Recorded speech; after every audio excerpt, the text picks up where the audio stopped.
Okay. Welcome to Fantasy Baseball Beat. Thank you for choosing to join us.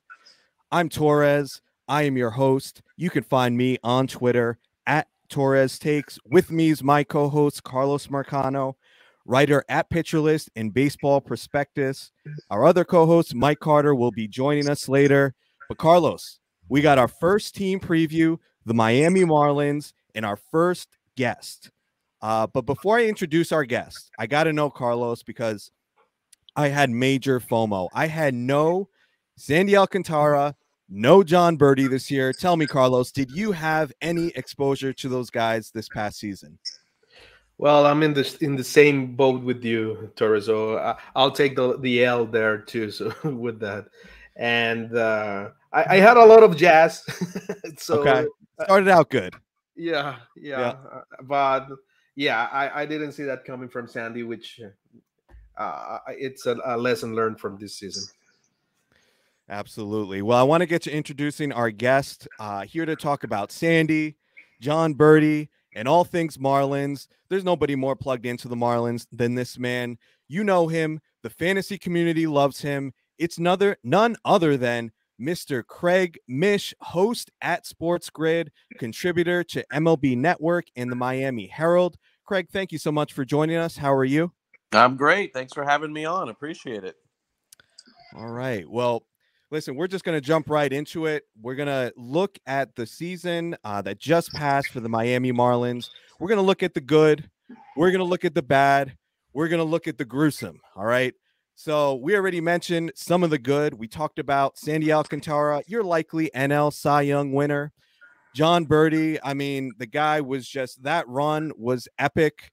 Like I said, I had major FOMO. I had to unsubscribe. You know that MLB Steals Twitter account? Like I was just every day I was seeing Jon Berti, a steal here, 2 steals there. And I just had to unsubscribe because I'm like, I can't take this anymore. I don't have the guy anywhere. But listen, Craig, I know there's not much to say about Sandy Alcantara. I mean, the dude is a stud, but anything, do you have any insight into kind of what has led to this ascension for him and what do you expect from him moving forward? Sandy, sort of showed it, I thought, a couple of years ago when he had that great year. And, obviously, I think that it was just this year was a build off the year before. But I think what he's learned to do is find his spots when he's trying to miss bats. But he's also not afraid to throw, pitches in the zone that he can induce ground balls. He's one of the best double play pitchers in baseball, in addition to all of the other things that he does. So I think trusting his stuff overall, and despite throwing as hard as any pitcher in the big leagues, understanding that sometimes to keep your pitch count, you got to pitch to contact. I think that's really what put him over the top. And he's going to win the Cy Young Award next month. I don't think there's any question about that. So it definitely was a really amazing season to see. I go very far back with Sandy to when he was with the St. Louis Cardinals.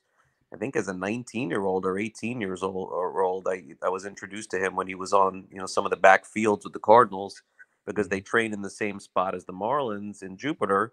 And I remember to myself, my gosh, like this kid's big and lanky and like just all over the place. Like, I don't know. I don't know if this kid's going to be good or not. And, he was at the time, sort of learning from Carlos Martinez, former pitcher of the Cardinals. They were a buddy. And now he's, coming to his own. He's a superstar in the game. There's no question. And in fantasy drafts next year, it's very hard to project who's going to be the number 1 overall pitcher off the board, but I would guess he's in the top 5 without a doubt. Yeah, early drafts that I've seen, he's going in like the middle second round. So around pitcher SP5, I think. That sounds right. Yep.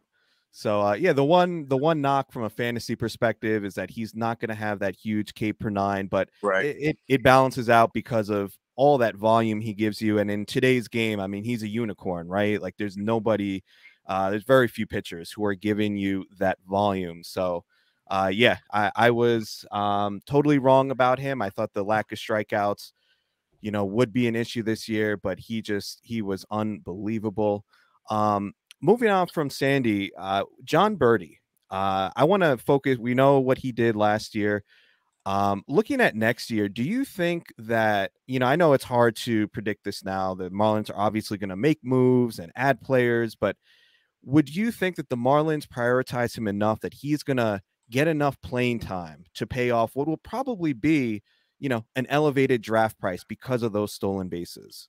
I think it would be a huge mistake. I think the Marlins last year had no choice but to use his speed, especially in the second half of the season when Jazz Chisholm went down. I mean, essentially, he was the only player that could extend, from first to second base. They just didn't have anyone. And the thing with Berti is, while he's a really good ball player, and I think he's proven that over the last couple of years, he's very injury prone. I mean, most players, when you think about it, guys, when they're stealing 50 bases in a season, they're not 33 years old, like, I mean, Ricky Henderson and Tim Raines, I guess. But I mean, in general, you just don't see that. And I think the Marlins learned the hard way, especially this year, that he's really best when he's getting 300, 400 plate appearances. And he was on track to get 600 at one point this season. And then finally, he just got too banged up. So, I think he ended up, what did he end up with, guys? 51? Is that right? Or close to it or something like that? Don't have it in front of me, but it Somewhere sounds about along right. Yeah, I think he led the National League. So, so somewhere along those lines. I mean, if I had to set a total for the season, I'd put it somewhere, just below 30 steals. I think that that's more realistic, which is still a great number in fantasy these days because you can't find anybody doing that. Right. Yeah, he's There's going to the be a added tricky one next year. We're supposed to have more stolen bases next year because of the changes to the bases and things like that. That maybe gives him a little bit more of appeal. But if there's no volume, then there is a conundrum there, right? If he will be able to be running because he will have enough plate appearances. Right. Yeah, He's going to hurt you. I don't think he'll be penciled into it. I mean, remember, he started a lot this season because Joey Wendell went down, and then Jazz went down, and Brian Anderson went down. I mean, that's the reason why he got so much playing time. He's like a 3-day a week player, 4 at the most. And so if you extrapolate that over the course of the season, you're probably looking at 400 plate appearances. Right. So for those of you who are targeting Jon Berti, or you're in the whatever, I think I saw him going in like the 15th round, if I'm not mistaken, of a recent draft. Yeah, maybe you missed out on speed early. Just be cautious, because you're probably going to get a good amount of steals, but those counting stats could definitely hurt you if he's only playing 3-4 days a week. But Carlos, you had mentioned Jazz Chisholm was one guy you had exposure to this season. I'm sure you were feeling good, up to his injury. He looked like he was going to be one of the breakout players of the year. Unfortunately, got injured. But I know you had a question for Craig about Jazz. Yeah, I think, and this is a common question that I've been recently thinking about. Alfonso Soriano, like one of the best comps to put Jazz in the same tier when he was, I mean, a 40-40 guy. I think just showed a lot of power, and we know he can run the bases. Do you think he can be something similar to Soriano in his prime? I think, if I'm not mistaken, what's interesting is that he did an interview about a week ago on MLB Network where I think that part of what he said is he's going to tone down trying to steal as many bases and getting as crazy as he was on the base pass because he's looking to stay healthy the entire season. So 40 seems like a lot. 30 seems like a lot. But I definitely, that's a guy that I'd put a total, if I had to set it, at somewhere between 20, 25, somewhere along those lines. But he does love his numbers. And so if he's close to 30-30 at the end of the year, I could certainly see him going for it. But the Marlins, basically, once he went down, that was a shell of an offense at that point. And they have to have him on the field next year. And they can't afford for him to miss half a season, which is essentially what he did. So one way to injury is to have guys steal. We've seen that with Trout. Mm-hmm. We've seen it with other players too. It's just a dangerous proposition. I think you brought up a good point with the expansion of the bases, making them a little bit bigger. That will help some players, but I don't know how much more aggressive the stars are going to be because they're the critical players to keep on the field. Yeah, Yeah, that's it such makes an, sense an to interesting take care point. of Yeah. him. Yep. All right. Well, thank you for the insight on the good players, or at least the ones that performed well for the Marlins last season. Want to transition to some bad stuff here, some negative. Starting with Trevor Rogers. It was just, if you had him in fantasy last year, it was just a disaster. A lot of people ended up dropping him after he got injured. So they might have missed at the end of the year when he came back in September. Now, I know short sample, or small sample rather, but in 18 innings pitch, I mean, he really looked good in September, had a 2.75 xFIP. Craig, what are your thoughts on Trevor Rogers moving forward? Is there any, was it health? Was it just natural? Was it development? Like, what do you think contributed to his struggles last season? Yeah, it's hard to say. It didn't look like he was all that prepared going into the season this year, to be honest with you. It just looked like whatever he did in the offseason didn't work. And then it took him months to really get back on track once he came off the injured list and, had a rehab stint. Kind of looked like he got it figured out. What was interesting about him was that despite his struggles, he was one of the most asked about players at the trade deadline for the Marlins. So, it will be interesting to see how they approach that this offseason, because even though I guess some people would consider it a sell low on Rodgers, there's no shortage of teams that are interested in him. And Miami, if you think about Major League Baseball rotations, they have a kid, I'm sure we'll talk about all these guys, but Braxton Garrett, who came on for them last year. They have Jesus Luzardo, who looked really good for them last year. And they also, of course, have Trevor Rogers, and they have another kid on the way named Jake Eder, who I think could be in their rotation. That's 4 lefties, guys, and that's not going to work in a Major League Baseball rotation. So, I see them moving someone, and I think Rogers is certainly a candidate potentially to be moved this offseason to another team. Interesting. Yeah, that makes a lot Something of sense. frustrating from Rogers that I saw was the slider. I mean, that amazing pitch that he has. It wasn't just working at all at some point, but we saw some improvement, as Torres said, in those 18 innings, and part of it was that he got, I don't know what they say, the feeling of that slider or something. So something clicked there. Yeah. I thought injuries was a big part, but that inside about him not being that like into it from the beginning of the season, that's something important, right? And it, we will need to see Yeah, well, not every player. Not every player in Major League Baseball is going to spend their entire offseason in the city that they play, and that's a lot to ask of someone. So right. I don't know that it's realistic to say to Trevor Rogers, "Hey, as soon as October comes, you can't go back to New Mexico. You have to stay in Jupiter." But I think the Marlins are going to do that this year. I think that's going to be part of that, where he's going to have to be one of the guys that's here early. That's certainly, or if he's on the team, obviously, putting himself in a better position. Because again, there's really not a lot to answer with him, except for he just didn't look like the same guy in April, May, and June. And so, what does that tell you? It's something with his off-season routine that went awry, in my opinion. So we'll see. I don't think it's a matter of working hard. It's just a matter of not being in the proper position to, I think, start the season, because he looked completely off from day one. Mm-hmm. Another player who looked completely off from day one last year was Jesus Sanchez, and he was like, he became a darling, a fantasy darling before drafts. Everybody who was kind of looking for some late power was talking up Jesus Sanchez. He kept moving up boards, but he really disappointed last season. Ended up getting sent down to the minors. Craig, any insight into his struggles, and are you optimistic that there's going to be a bounce back this season?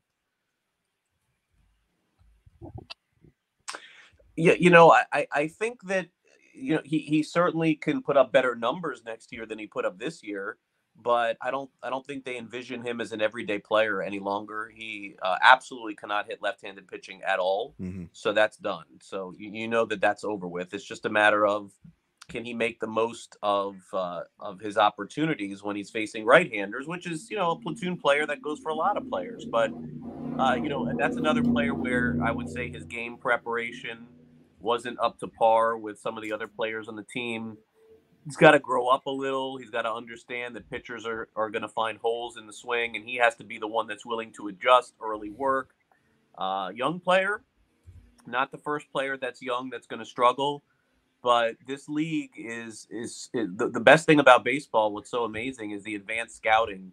Once they figure out what to do with you, if you can't make the adjustments as a player, you're not going to make it. And that's what happened with him last year. So if he can make the adjustments and decides to commit more to his craft, I think he can become a better player. But I don't think you'll ever see him face left-handed pitching, which tells you that he's not a full-time player in Major League Baseball. But hey, part-time players can hit 25 home runs only facing righties and have, a home run every few at-bats. Maybe that's this guy, but I don't know if the Marlins envision that going into next year. It might be interesting to watch how is he going to perform in Dominican Republic. I know he's playing over there with Brian De La Cruz also.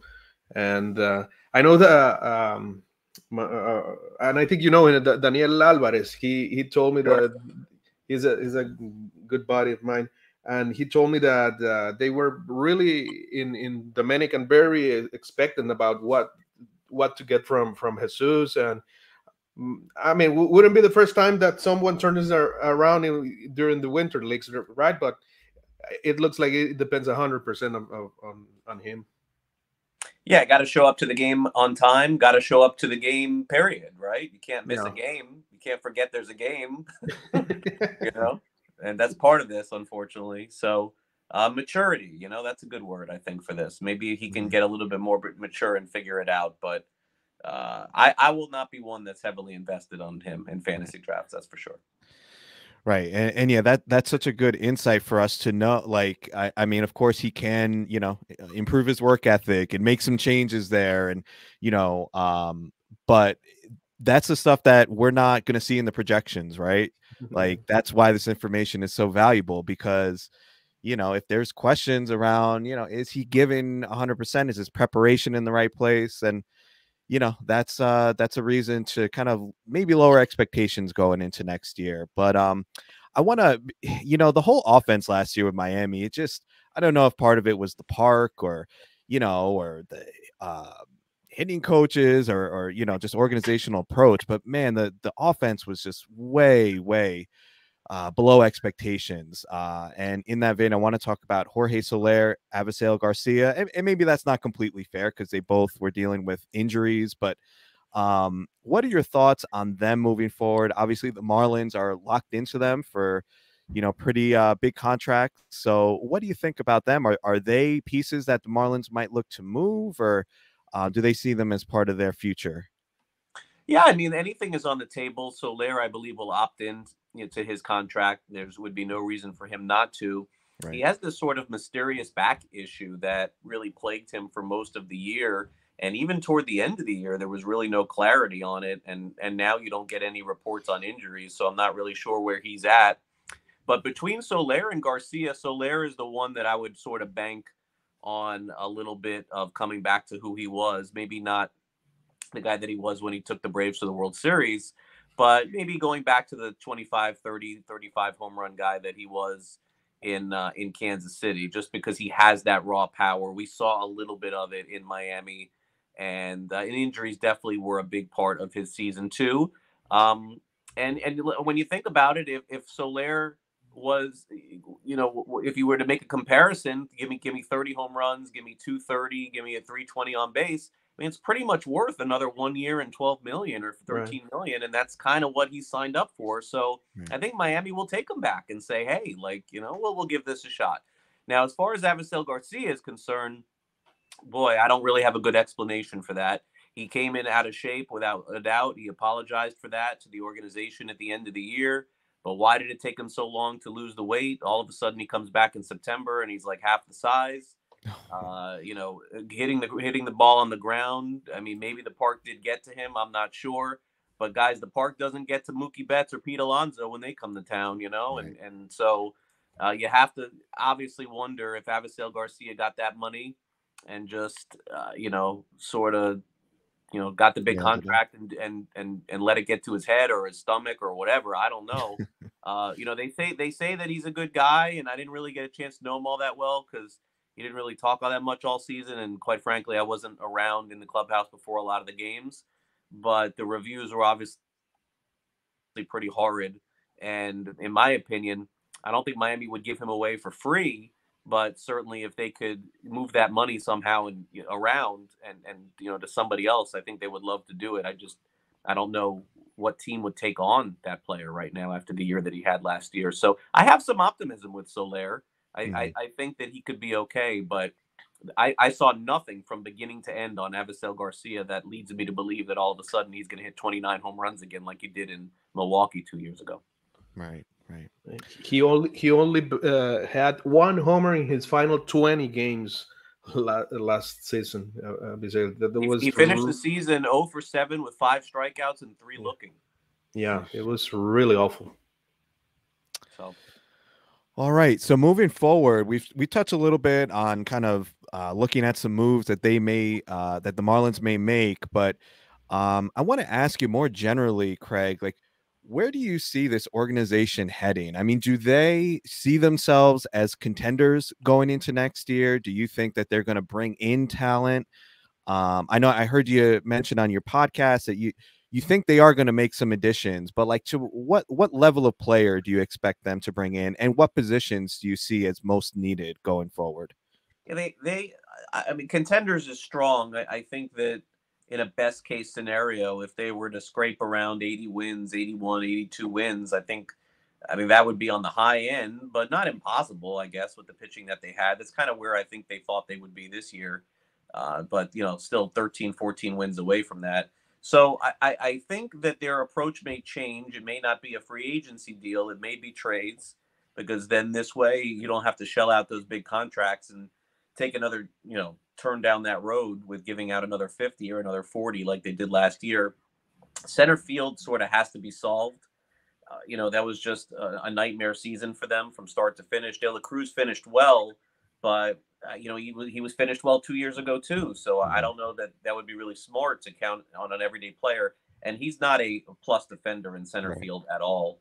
So, I still believe if Brian Reynolds does get traded, he ends up with Miami. I do think that Miami, was really pursuing him hard last year, and the Pirates just weren't willing at all to consider it. And if they do this time around, I think that the Miami has a lot to offer Pittsburgh. So I certainly think they can. I think they match up well in terms of trade with the Texas Rangers too. So I think that with the Rangers really have some nice young bats in the minors and even some in the majors, and the Marlins have the pitching. Maybe that's a match for them to, consider there. So a bona fide center fielder.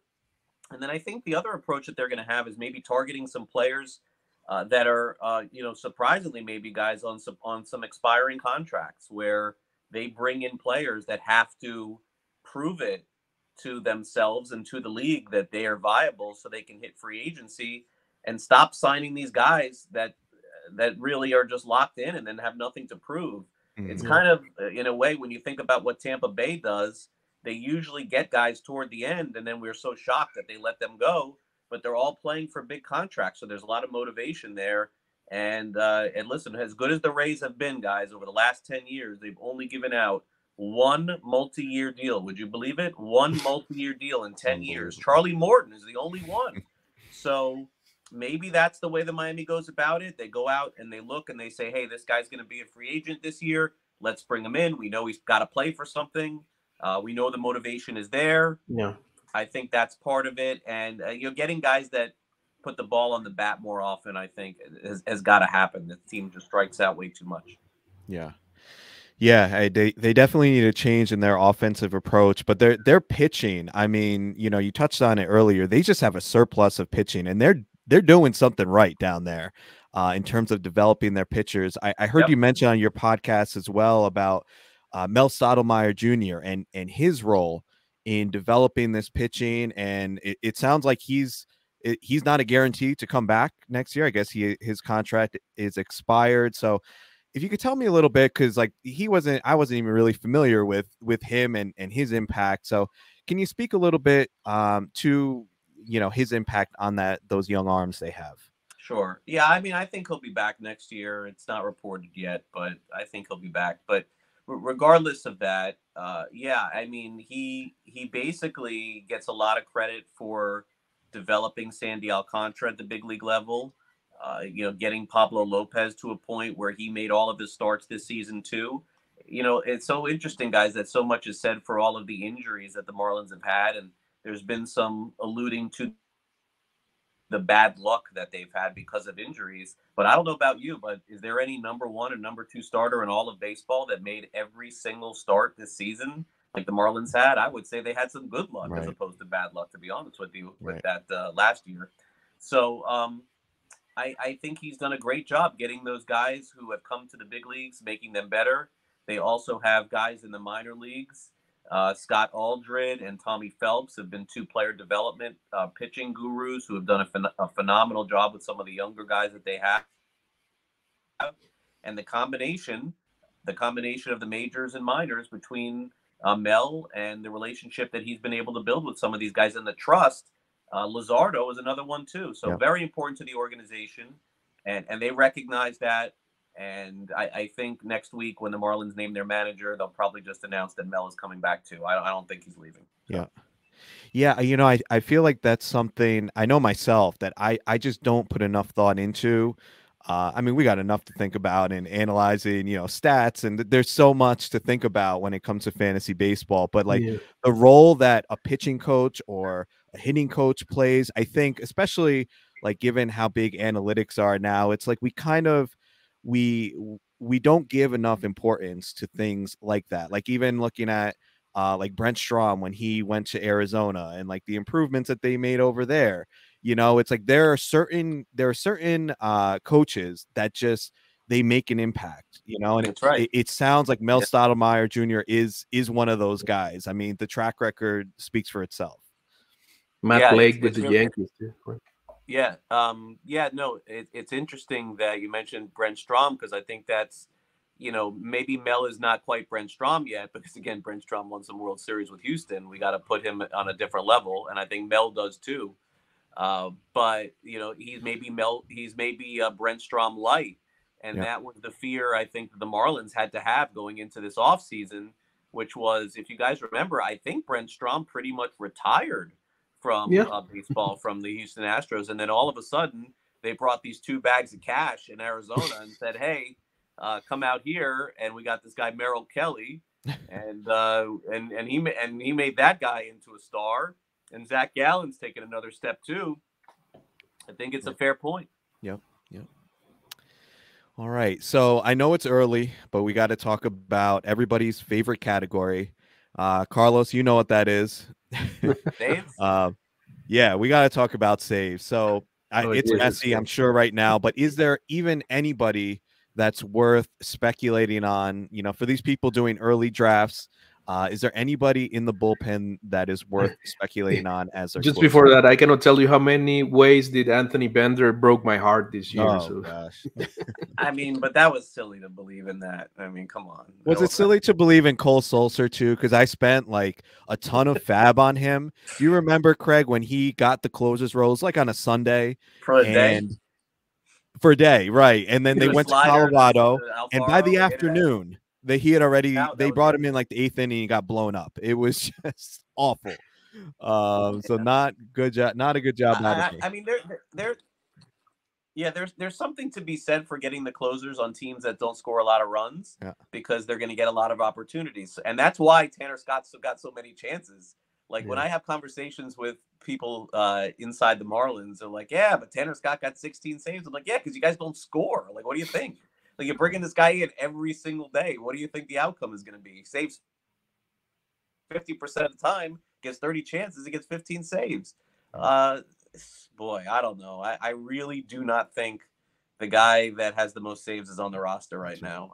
I don't think so. Do you think that they're going to look for someone outside for that? Yeah, but someone on the cheap. That was something they missed out on last year. Their answer to me on that is, well, who did you want us to get? You know, like who would have worked out? Melanson? No. You know, Ian Kennedy? Not really. You know, so I understand that notion, but I think Mel in particular, knowing Mel, he is going to make them get someone that has some experience going into this year. I really do believe that. Well, I don't know what that will cost, and you guys would have to tell me. Like, I haven't even begun to look at the potential free agents, but somewhere along the lines of like a 1 year, 3-4 million guy, you know, like Robertson, you know, is probably going to be out there again as a possible closer. What about like a crusty Alex Colome, you know, like one of Yeah, those? he doesn't Like... even strike out anybody anymore. You know, Oh my I God. mean, you know, the name that everyone's going to go in Miami for is they're going to say they should sign Chapman. You know, everyone thinks that that's probably what they should do. Good luck. And who knows? You know, maybe. I mean, he's not throwing nearly as hard anymore, but he lives here. That never works out, by the way. The guys that live in Miami never work out in Miami. But you know, you're going to hear some of that. But they've now failed on that for a couple of years. What's interesting is when they had Brad Ziegler, that worked, and they had Romo, and that worked, and they had Kinsler, and that worked, and they all had like serious closing experience. But then they tried to make Anthony Bass into a closer, and that was a failure. And he was phenomenal this year in the 7th inning. So they need to find like a guy that just, I know it's crazy, but that has the 9th inning experience, that old school experience. And Mel's going to demand that, I think. And, you know, you guys could probably look at the free agents out there and tell me, hey, like, here's a few names. And guess what's going to happen? If they win, the guy will spend the whole year on the team. And if they're 10 games under in July, that guy's going to be on another team, not getting saves anymore. So, well, Torres, I heard that there is a guy that might be available from the Yankees sometime. Who's that? At all these. That's what I just said. God, yeah, no, exactly. you can have him. They can have him. I'm so tired of his act. But so we're running short on time here, so we're just gonna do some quick hitters to wrap up here. And I want to hit on some fantasy viable players. You touched on Brian De La Cruz already. It sounds like you're skeptical. You know, he had that great finish, but he's shown flashes before, but has never really been able to put it together. And I think the point you made about his defensive numbers, if you go look at those, I mean, not good at all. So that could, you know, impact his playing time. But Nick Fortes, wondering about his playing time. Do you think he gets enough PT? I know Stallings is there.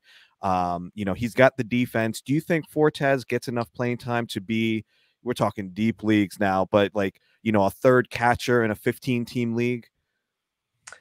Yeah, I think there's that chance. Yeah, I mean, I think that he showed more with the bat definitely than Stallings did last year. That was a little bit of a surprise. So yeah, I think that there's some buy low possibility there. You never know. Maybe Miami was to move Stallings. I mean, I don't think so, but you know, there's a chance there. You got to remember Stallings is Sandy's catcher, so I think no matter what, that's going to continue. You're not going to break that up. But I think you could see more playing time, sure. Okay. What about Sixto Sanchez? Are we ever going to see him again? Next question. Moving on. All right. Max Meyer. Max Meyer's what do you think about him? He had Tommy John surgery, so he's a stash in the dynasty. That's it. Okay. JJ Bleday. Excuse me. JJ Bleday. Boy, JJ Bleday has not looked good at all in the big leagues. And I mean, a lot of tinkering with his swing for years in the minors, last 3 years, a COVID year. I don't think you can project him as an everyday player. Very passive at the plate, has missed pitches, Mattingly says. You know, he says he gets a good pitch, he doesn't hit it, fouls it off or takes it. Don't really have at this moment high hopes for him. I can't believe that he ends up as like a bust. I mean, it's crazy because he went so high in the draft. Whoever had the next pick would have taken him too, and he was the best hitter coming out of college that year. So let's wait and see, but not somebody that I have interest in. Okay. What about Eder Cabrera? Do you think he is anchored in that rotation for the next year? Yeah, I mean, I think so, but he, again, he falls into the category of, could I guarantee you he's making 25 starts? Like, he's had a lot of injury issues. through the years, but his stuff is dynamic. And if he makes 25 starts, he could be the second best pitcher on the Marlins without a doubt. So I think he's someone to keep an eye on next year. But again, you have to go back, look at the last 3 years, injury. Yeah.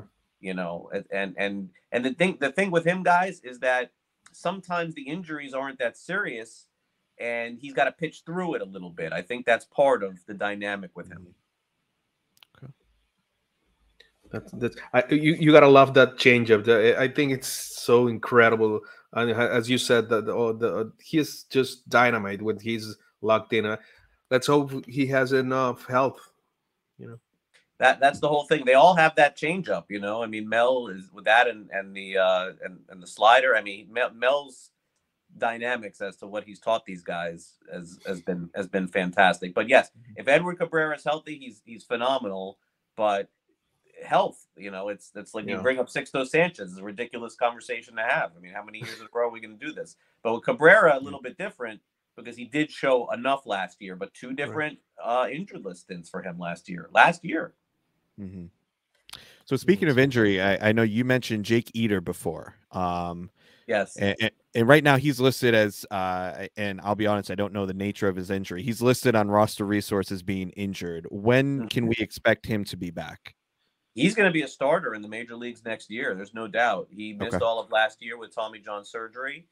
His numbers in the minor leagues were the best in all of AA for the time that he pitched 2 years ago.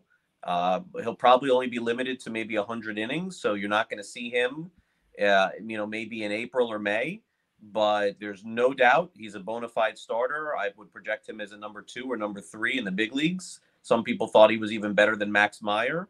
So a great dynasty league pick, I think, for the future. Maybe even a trade piece if they have to, but absolutely a name to keep an eye on. And I believe will be making starts this season. Probably 13, 14 starts would be a guess.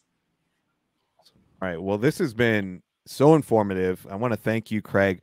But I want to ask you one last question. It's not about projecting next year or whatever. I just want to ask you, I'm always interested to hear from beat writers because they're getting insight, they're getting perspective that we don't see. And I'd love to know, do you have anything, like any fun or interesting story that you could tell us? You've been around the Marlins for a long time.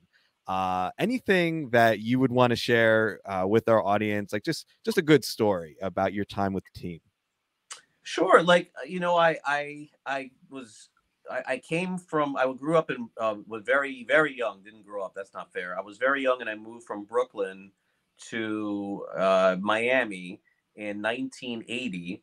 And so when I first moved here, there was really no team to root for. There was no major league team. So a lot of my fandom as a kid was rooting for the Yankees because they played on TV, and the Braves because they played on TV, and then the Cubs. And that's all I got a chance to see. So starting really in 1993, ever since the Marlins came in, at the time I was at the University of Florida during their first year, but I was always following them from afar, and I was in media very early on. And when I came back after graduating, and this was going like late 90s, early 2000s, I had the opportunity to cover them more intensely. So that was sort of my first time being around the team more. So we're talking about 99, 2009, almost 20 years, somewhere along those lines of doing it almost a lot, being there a lot. And one of the players that I met that I developed a pretty good relationship very early on was a guy by the name of Cliff Floyd. And he and I ended up becoming very good friends together.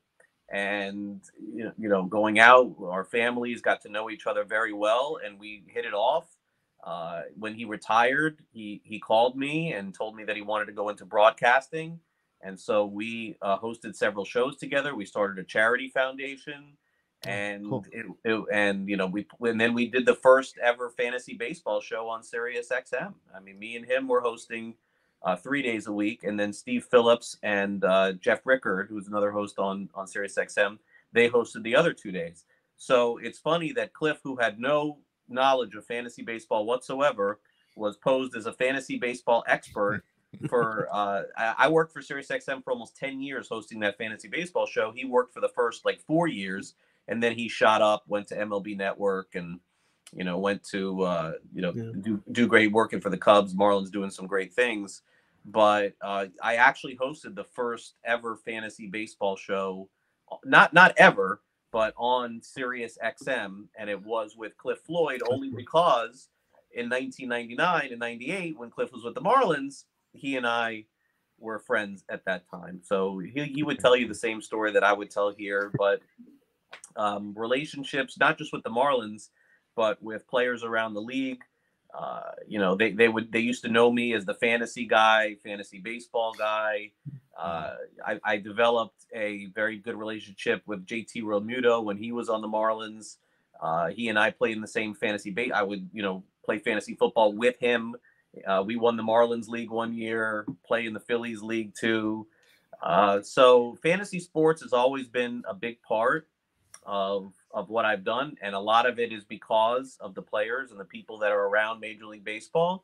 But as much as I love fantasy sports, and I still host a show on it every day, guys, really what has really taken over, as I'm sure you guys know right now, is sports wagering. That's really become a lot more of what I've been doing now, not with baseball, but with the, talking about with the other sports. So like you guys, I'm very curious to see where we're headed with fantasy baseball, because I was never one of those people that wanted to believe that it was going to go away. And I always think that there's still going to be a very important group of people that play fantasy baseball, that play season long, that want to hear from people like me. But I hope that passion continues, because the more and more we go, I see more people sort of dropping off and going toward other things. But it's always where my roots were. And so naturally, I still root for it to succeed. Yep, and that's when I introduced you, I mean, I know people on fantasy baseball Twitter talk about you, very fond of your work, and I remember listening to you, with Cliff Floyd, and on Sirius XM, we talked a little bit about how they've gone in a different direction with that channel, and it's I think that's a shame. But yeah, I miss listening to you on that channel. You were great on there. But, and that's the thing, is that when it's like, I guess I don't really consider myself a beat writer, because I'm not in the clubhouse before the games every day. The dynamics of covering sports has changed too. Yeah. It's like some people say like you have to be there, and then my answer is like, does Ken Rosenthal have to be there? Does Jeff Passan have to be there? Does Adam Schefter have to be there? Like, these guys are never there, and they're getting all the info. So why can't I do that too? Right. But I know. But the difference between me maybe and some other person who covers a baseball team is when somebody says to me, "Hey, do you think this guy's going to pitch next week?" I know it's because they want to put him in their fantasy lineup in a head-to-head league or a season-long league. Because I've been there too. Because I have been there too. And so I try to answer those questions as best I can, because I know how much it means to them to have somebody like me who really respects the fantasy baseball player. Because believe me, if it wasn't for fantasy baseball, there's no doubt that I wouldn't have the jobs that I have now. No question. Yeah, and that's why I told Carlos, I'm like, he would be the best first guest for this show, because you understand the game. We're going to be looking at this information from a fantasy perspective, and I'm not sure everybody who we talk to is really going to get that, where we're coming from, but we know that you do.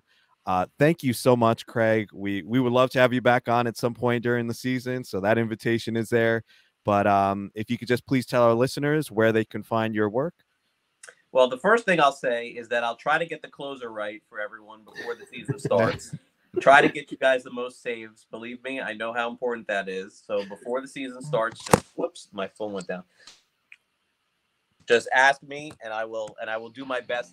It's interesting. Somebody asked me 2 years ago who the closer of the Marlins was going to be. And I said it was going to be Anthony Bass. They said I was going to be wrong. Bass didn't end up with the most saves, and they came after me at the end of the year. And I said, what are you talking? I mean, Bass blew 3 of the four saves. What do you want me to do? He was the closer at the beginning of the season. You were right on that one. I followed you down that path too. I mean, I even quoted you in one of my articles. I mean, I'm very sorry The guy who save games. But would you rather have a guy that you think may save games or the guy who gets the first shot? I want the guy that gets the first shot because if he keeps it, he's the closer the whole year. But no one in baseball gets 3 blown saves in a row. You remove. Right. You get 1, no problem. You blow it. 2, you're on edge. 3, you're done. Put him in the 6. Yeah. Every time. Every player. It goes for them all. Anyway, you can follow me on Twitter at Craig Mish. And my shows are on Sports Grid, 11 a.m. to 12 p.m. Eastern. It's fantasy sports today. Lots of fantasy football this time of the year, obviously. Right.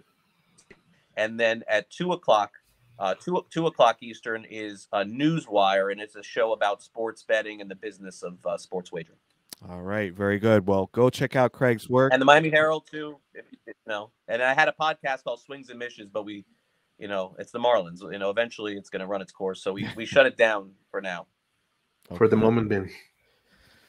All right. Well, thank you again. And we will be joined by Mike Carter in a moment here, but we're just going to take a quick break.